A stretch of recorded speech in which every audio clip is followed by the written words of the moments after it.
El corazón del ator, Edgar Allan Poe. Traducción de Julio Cortázar.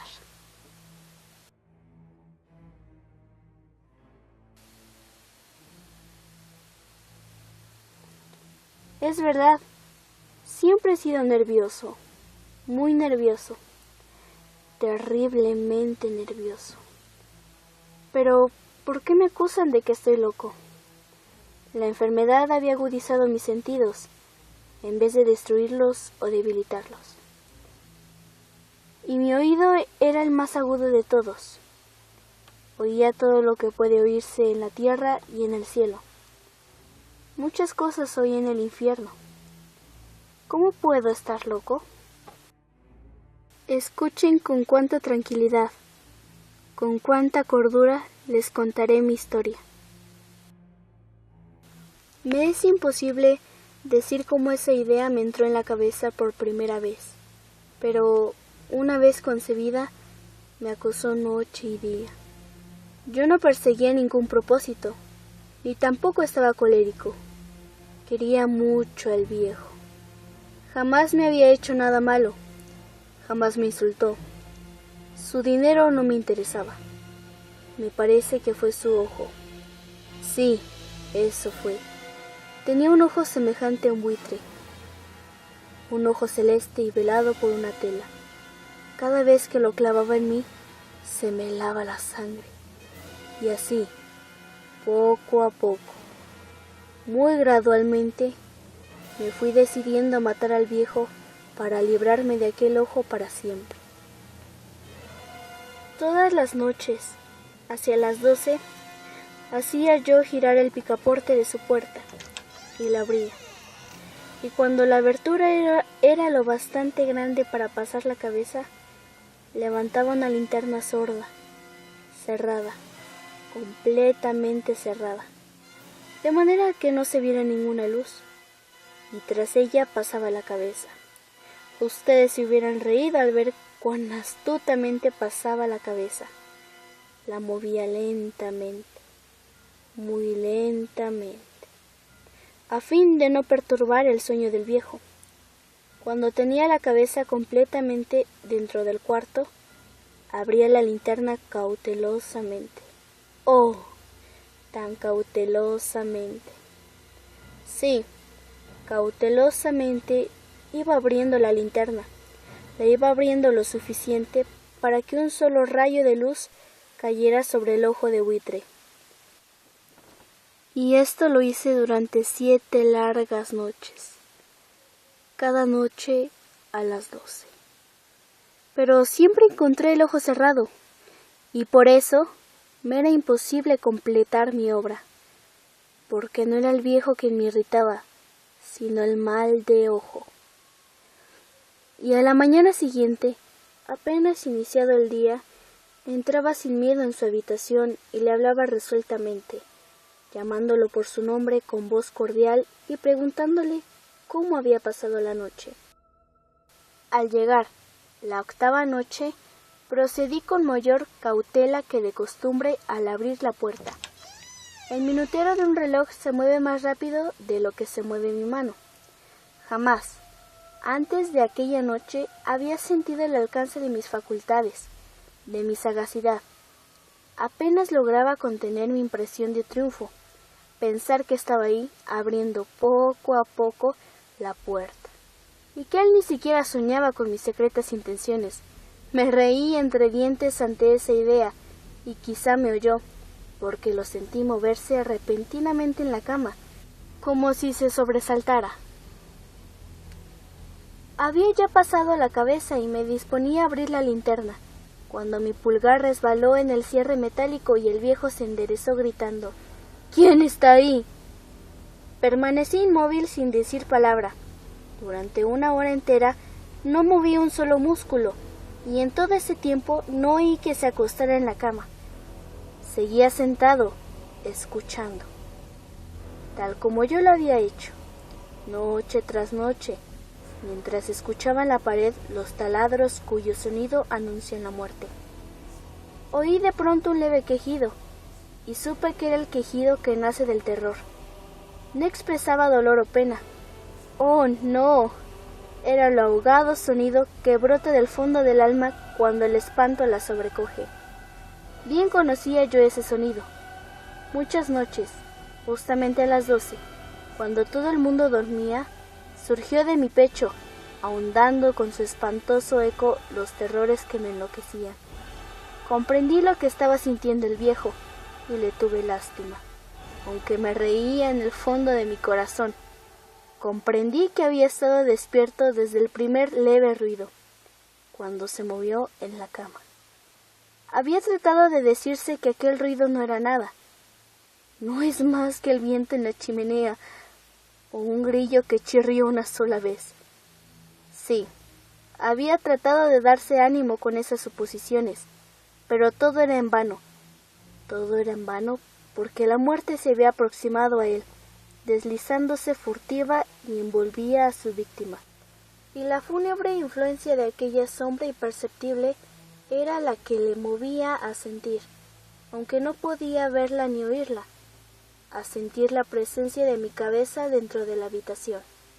Después de haber esperado largo tiempo, con toda paciencia, sin oír que volviera a acostarse, resolví abrir una pequeñísima ranura en la linterna.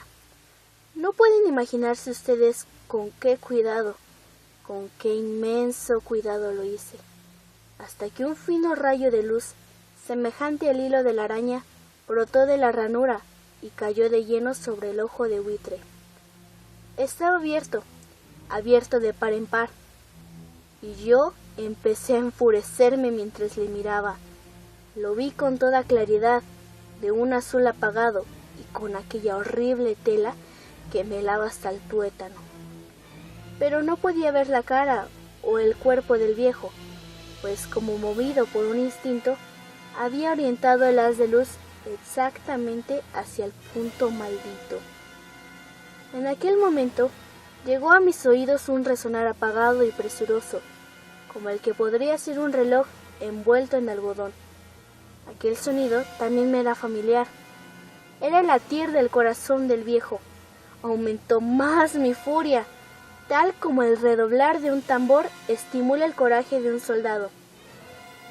Pero incluso entonces me contuve y seguí callado, apenas si respiraba. Sostenía la linterna de modo que no se moviera, tratando de mantener con toda la firmeza posible el haz de luz sobre el ojo. Entretanto, el infernal latir del corazón del viejo iba en aumento. Se hacía cada vez más rápido, cada vez más fuerte, momento a momento. El espanto del viejo tenía que ser terrible. Cada vez más fuerte, más fuerte. ¿Me siguen ustedes con atención? ¿Les he dicho que soy nervioso? Sí lo soy. Y ahora, a la medianoche, en el lúgubre silencio de aquella antigua casa, un resonar tan extraño me llenó de un horror incontrolable. Pero el latido crecía cada vez más fuerte, más fuerte. Me pareció que aquel corazón iba a estallar y una nueva ansiedad se apoderó de mí. Algún vecino podía escuchar aquel sonido. La hora del viejo había sonado. Abrí del todo la linterna y me precipité en la habitación. El viejo clamó una vez. Nada más que una vez. Me bastó un segundo para arrojarle al suelo y echarle encima el pesado colchón. Qué fácil me había resultado todo, pero el corazón siguió latiendo con un sonido ahogado. Claro que no me preocupaba, pues nadie podría escucharlo a través de las paredes. Cesó por fin de latir. El viejo había muerto. Levanté el colchón y examiné el cadáver. Sí, estaba muerto, completamente muerto. Apoyé la mano sobre el corazón y la mantuve así largo tiempo. No se sentía el menor latido. El viejo estaba bien muerto. Su ojo no volvería a molestarme. Si ustedes continúan tomándome por loco, dejarán de hacerlo cuando les describa las astutas precauciones que adopté por esconder el cadáver. La noche avanzaba mientras yo cumplía mi trabajo con rapidez, pero en silencio. Ante todo descuarticé el cadáver y corté la cabeza, brazos y piernas. Levanté luego 3 planchas de piso de la habitación y escondí los restos en el hueco. Volví a colocar los tablones con tanta habilidad que ningún ojo humano, ni siquiera el suyo, hubiera podido advertir la menor diferencia. No había nada que lavar, ninguna mancha, ningún rastro de sangre. Yo era demasiado precavido para eso. Cuando hube terminado mi tarea, eran las 4 de la madrugada, pero seguía tan oscuro como a medianoche. En el momento en que se oían las campanadas de la hora, golpearon a la puerta de la calle. Acudí a abrir con toda tranquilidad, pues, ¿qué podía temer ahora? Hallé a 3 caballeros que se presentaron muy civilmente, como oficiales de policía. Durante la noche un vecino había escuchado un alarido, por lo cual se sospechaba de la posibilidad de algún atentado. Al recibir este informe en el puesto de policía, habían comisionado a los 3 agentes para que registraran el lugar. ¿Qué tenía que temer? Di la bienvenida a los oficiales y les expliqué que yo había lanzado aquel grito durante una pesadilla. Les hice saber que el viejo se había ausentado a la campiña. Llevé a los visitantes a recorrer la casa y los invité a que revisaran bien. Finalmente acabé conduciéndolos a la habitación del muerto. Les mostré sus caudales intactos y cómo cada cosa se hallaba en su lugar. En el entusiasmo de mis confidencias, traje sillas a la habitación y pedí a los 3 caballeros que descansaran allí de su fatiga. Mientras yo mismo, con la audacia de mi perfecto triunfo, colocaba mi silla en el exacto punto bajo el cual reposaba el cadáver de mi víctima. Los oficiales se sentían satisfechos. Mis modales los habían convencido. Por mi parte me hallaba perfectamente cómodo. Se sentaron y hablaron de cosas comunes y corrientes, mientras yo les contestaba con animación. Mas al cabo de un rato empecé a notar que me ponía pálido. Lo que más deseaba era que se largaran. Me dolía la cabeza y creía percibir un zumbido en los oídos. Pero los policías seguían sentados y charlando. El zumbido se hizo más intenso.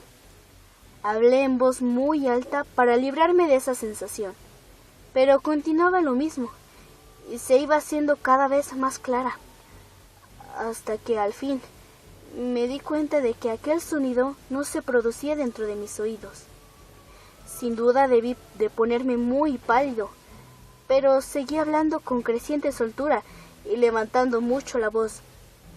Sin embargo, el sonido aumentaba. Era un resonar apagado y presuroso. Un sonido como el que podría ser un reloj envuelto en algodón. Yo jadeaba, tratando de recobrar el aliento, y sin embargo, los policías no habían oído nada. Hablé con mayor rapidez, con vehemencia, pero el sonido crecía continuamente. Discutía en voz muy alta y con violentas gesticulaciones, pero el sonido crecía continuamente. ¿Por qué no se iban? Anduve de un lado a otro, a grandes pasos, como si las observaciones de aquellos hombres me enfurecieran. Pero el sonido crecía continuamente. ¡Oh, Dios! ¿Qué podía ser yo? Lancé espumarajos de rabia.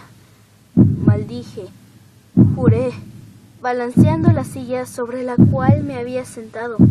Raspé con ellas las tablas del piso, pero el sonido rebasaba todos los otros y crecía sin cesar. ¡Más alto! ¡Más alto! ¡Más alto! Y entre tanto, los hombres seguían charlando plácidamente y sonriendo. ¿Era posible que no oyeran? ¡Santo Dios! No, no. Claro que oían y que sospechaban. Sabían y se estaban burlando de mi horror. Sí, así lo pensé y así lo pienso ahora. Pero cualquier cosa era preferible a aquella agonía. Cualquier cosa era más intolerable que aquel escarnio. No podía soportar más tiempo sus sonrisas hipócritas. Sentí que tenía que gritar o morir. Y entonces, otra vez, escuchen, más fuerte, más fuerte, más fuerte. Basta ya de fingir, malvados. Confieso que lo maté. Levanten esos tablones. Ahí, donde está latiendo su horrible corazón.